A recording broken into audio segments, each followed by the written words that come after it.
சுறுசுறுப்பாக இருந்தேன்னா சோம்பேறியானவே காரணமே என் ஹஸ்பண்டு என் மாமியார் தான். என்னங்கிறத வாங்க வீடியோக்குள்ளவே பார்த்துக்கலாம். ஸோ நான் எப்போவுமே என்னென்னா கல்யாணத்துக்கு முன்னே வந்து வீட்டு வேலைகள் அந்தளவுக்கு நான் இன்வால்வ் ஆகலை. ஏன்னா எனக்கு அதுக்கான டைம் கிடைக்காது. ஸோ கம்பெனிக்கு போகும்போது நான் என்ன பண்ணுவேன்னா அங்கே உள்ள வேலைகள் எல்லாமே பண்ணுவேன். வீட்டில் வந்து டைம் கிடைக்காதனால பண்ண மாட்டேன். பட் என்னை சுற்றி எல்லாமே நீட்டாக இருக்கணும், நல்ல வேலை செய்வேங்க. ஒரு நேரமாக சும்மா ரெஸ்ட் எடுக்கணும் அப்படிங்கிற ஆசைலாம் எனக்கு கிடையவே செய்யாது. சரி, இங்கே வந்தாது இது வந்து ஜாயின்ட் ஃபேமிலி மாதிரி. ஜாயின்ட் ஃபேமிலினா மாமா மாமி தான் கூட இருக்காங்க, தென் மீதி எல்லாரும் பக்கத்தில் இருக்காங்க. அதனால் அது ஒரு சேஞ்சஸ்னு வைங்களாம். ஆனால் என்னென்னா எங்கள் மாமி வந்து என்னை வேலையே செய்ய விட மாட்டாங்க. ரீசன் என்னென்னா மாமா வந்து மாமி குக் பண்ணுறது தான் சாப்பிடுவாங்க. தென் என் ஹஸ்பண்டுமே மாமி குக் பண்ணது தான் பிடிக்கும். அதனால் வந்து அந்த குக்கிங் விஷயத்தில் வந்து என்னை வந்து இன்வால்வ் பண்ண விட மாட்டாங்க. அதுக்கப்புறமா என்ன சொல்ல, இப்படியே கொஞ்சம் நாள் போக என்ன ஆச்சுன்னா நான் ரொம்பவே சோம்பேறியாகவே ஆகிட்டேன். எனக்கு அதுக்கப்புறம் வேலை செய்யணுங்கிற எண்ணமே வராது. இன்னொரு விஷயம் என்னென்னா, அப்புறம் பேபிஸ்லாம் பிறந்தெடுத்து அப்படி பிளா அப்படியெல்லாம் இருந்துச்சுன்னா வைங்களேன், அதுக்கப்புறமே மாமி வந்து ஃபுல் குக்கிங்குமே முடிச்சிருவாங்க. ஏதாச்சும் எனக்கு எக்ஸ்ட்ரா சாப்பிட்ணும் அப்படின்னு இருந்தால் மட்டும்தான் நான் பண்ணுவேன். இன்னொன்று நான்வெஜ் வந்து நான் தான் சமைப்பேன். ஏன்னா மாமி வந்து அதை தொட மாட்டாங்க. இன்னொன்று அந்த இது சமைக்கிறதுனால பாத்திரங்கள் கழுவுறது, இந்த எக்ஸட்ரா வேலைகள் எதுவுமே என்ன செய்ய விட மாட்டாங்க. அதுக்குன்னு தனித்துவமாக பாத்திரம் வச்சுருப்பாங்க.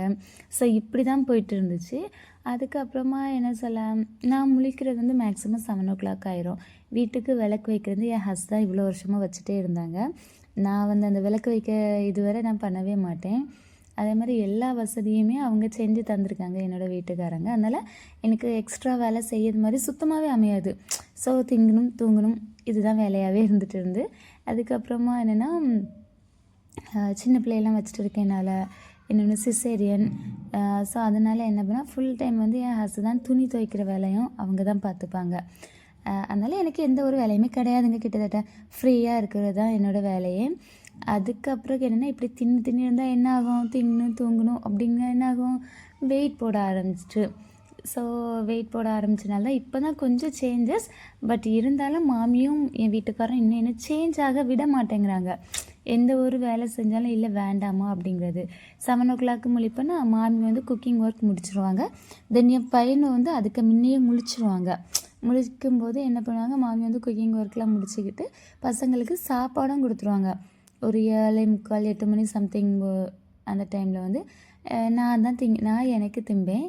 மாமி வந்து பசங்களுக்கு சாப்பாடு கொடுப்பாங்க. சப்போஸ் மாமிக்கு வந்து கொஞ்சம் வேலை இருக்க டைமில் வந்து என் வீட்டுக்காரங்க கொடுப்பாங்க. இந்த வேலையை கூட என்ன செய்ய விட மாட்டாங்க. இன்னொன்று என்னென்னா, அவங்களுக்கு வந்து தேங்காய் திருவுறதுக்கு மட்டும் லேட் ஆகும்.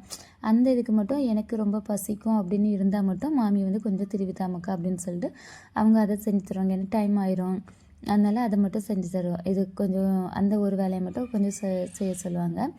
அதுக்கு பிறகு வேறு என்ன பண்ணுறது, அப்படியே மொத்தத்தில் வந்து என்ன செய்ய விட மாட்டாங்க. நானே செய்யணும்னு இன்வால்வ் ஆனாலும் என்னை விட மாட்டாங்க. அதனால் நானும் அப்படி இருந்து கொஞ்சம் ரொம்பவே சோம்பேறி ஆகிட்டேன். கொஞ்சம் இல்லை ரொம்பவே இதாகிட்டேன். ஸோ இப்போ தான் மாறிட்டு இருக்கேன். அண்ட் இப்படிலாம் உங்கள் வீட்டில் மாமி ஹஸ்பண்ட்லாம் இருக்காங்களா என்னங்கிறத மறக்காமல் சொல்லுங்கள். அண்ட் இந்த வீடியோ பிடிச்சிருந்தா மறக்காமல் லைக் பண்ணுங்கள், ஷேர் பண்ணுங்கள், கமெண்ட் பண்ணுங்கள். பிடிச்ச மாதிரி வீடியோ போடுவேன்னு சொல்லிட்டு ஓகே நம்புகிறேன். ஓகேங்களா? தேங்க்ஸ் ஃபார் யோர் வாட்சிங். அப்புறமா இன்னொரு விஷயம், உங்கள் மாமா மாமியெல்லாம் நல்லா பார்த்துக்கோங்க. ஓகேங்களா? யாராக இருந்தாலும் சரி.